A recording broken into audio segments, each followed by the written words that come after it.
Question number 1, सुत शब्द को स्त्रीवाचक बनाने के लिए किस प्रत्यय का प्रयोग होगा? सुत को अगर स्त्रीलिंग, सुत को स्त्रीलिंग कहेंगे तो क्या कहेंगे? सुता। तो कौन सा प्रत्यय का यूज होगा? आ प्रत्यय का हो जाएगा। सुत का, सुत पुरुष में आ गया और सुता स्त्री में आ गया, तो सुत को स्त्रीवाचक बनाने के लिए हम किस प्रत्यय का प्रयोग करेंगे? आ का। दूसरा है, निम्न शब्द में अधिकरण कारक का प्रयोग हुआ है। अधिकरण का कारण हुआ है वाहन रूढ़। इस अधिकरण कारक का प्रयोग हुआ है वाहन रूढ़ में। क्वेश्चन नंबर 3, को से किस कारक चिन्ह का बोध होता है? कर्म को। बोलते हैं ना हम कर्म को, तो को के लिए किस चिन्ह का प्रयोग हुआ है? कर्म का, कर्म कारक का। क्वेश्चन नंबर 4, दाता शब्द का स्त्री शब्द क्या है? दाता का दात्री। दाता का स्त्रीलिंग क्या होगा? दात्री। लड़का पेड़ से गिरा। पेड़ से गिरा यानी कि अलग हुआ है। जब अलग होते हैं तो कौन सा कारक होता है? अपादान कारक। पापी में कौन सा विशेषण है? पापी। विशेषता गुण बताए जाने उसके, तो उसमें गुणवाचक विशेषण है पापी में।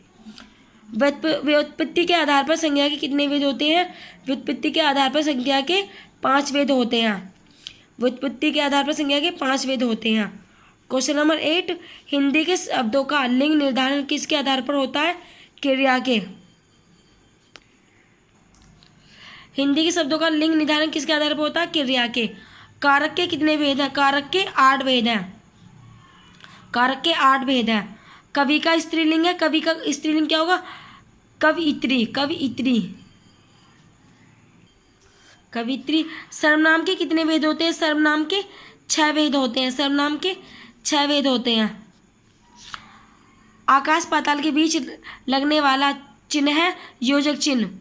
आकाश और पाताल के बीच जो ये चिन्ह लगा हुआ है, इसको, इस चिन्ह को बोलते हैं हम योजक चिन्ह। यह नई साड़ी है। वाक्य में नई शब्द है विशेषण, क्योंकि विशेषता बताई जा रही है साड़ी में, तो नई साड़ी, यह नई साड़ी है। वाक्य में नई शब्द क्या है? विशेषण है। बिल्ली छत से कूद पड़ी, कौन सा कारक है? छत से कूदी यानी कि अलग हुई है, तो अलग होने पे कौन सा कारक आता है? अपादान कारक। श्याम धीरे धीरे चलता है। धीरे धीरे शब्द है क्रिया विशेषण, क्योंकि श्याम धीरे धीरे चल रहा है कि क्रिया कर रहा है, तो ये क्या आएगा? क्रिया विशेषण। आहा, आप आ गए शब्द में आहा शब्द है। आहा शब्द क्या है? अवयव। आहा शब्द अवयव है। निम्नलिखित में से पुल्लिंग कौन सा है? पुल्लिंग पानी है।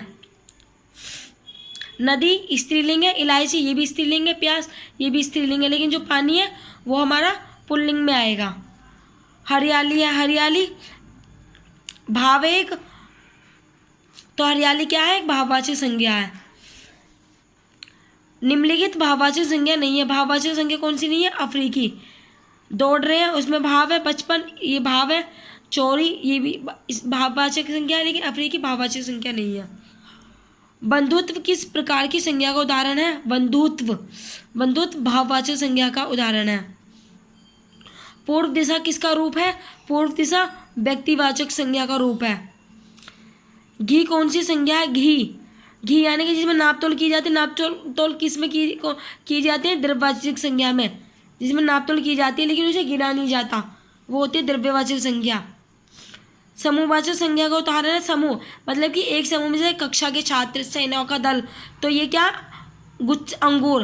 अंगूर गुच्छे में होते हैं, समूह में होते हैं, तो समूहवाचक संज्ञा का उदाहरण है अंगूर।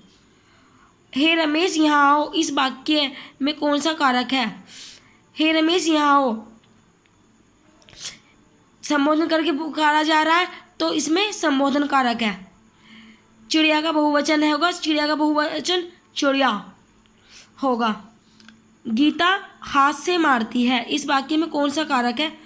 करण कारक, क्योंकि कर्ता ने कर्म को करण से, करण का से आएगा ना, तो ये से आ रहा है ना, तो गीता हाथ से मारती है, तो किसमें कौन सा कारण है? करण। संप्रदान में को का प्रयोग किस अर्थ में होता है? को का प्रयोग किस लिए होता है? होता है के लिए। संप्रदान कारक में संप्रदान का के लिए, तो इसमें क्या आएगा? के लिए। राकेश स्कूल जा रहा है, इस वाक्य में राकेश किस संज्ञा का उदाहरण है? व्यक्तिवाचक संज्ञा का। लड़का दौड़ता है, इस वाक्य में लड़का किस संज्ञा का उदाहरण है? जातिवाचक संज्ञा का। संज्ञा विकारी शब्द होते हैं, इनमें से कौन संज्ञा शब्दों में विकार उत्पन्न नहीं करते? लिंग। लिंग संज्ञा शब्दों में विकार उत्पन्न नहीं करते। बालक पढ़ता है, इस वाक्य में पढ़ता है क्रिया, क्योंकि बालक पढ़ रहा है तो क्रिया हो रही है, तो इसमें क्रिया है। कमल मोहन के लिए गेंद लाता है, इस वाक्य में प्रयुक्त कारक है के लिए, तो के लिए कारक कौन सा प्रयोग हो रहा है इसमें? के लिए। वृक्ष से पत्ता गिरता है, इस वाक्य में से कारक की विभक्ति है, से अलग हो रहा है वृक्ष से पत्ता, तो इसमें अलग होने पर अपादान कारक आता है। घर पर माँ है, इस वाक्य में पर किस कारण की विभक्ति है? अधिकरण। अधिकरण में होता है ना में पर, तो इसमें कारण कौन सा? अधिकरण।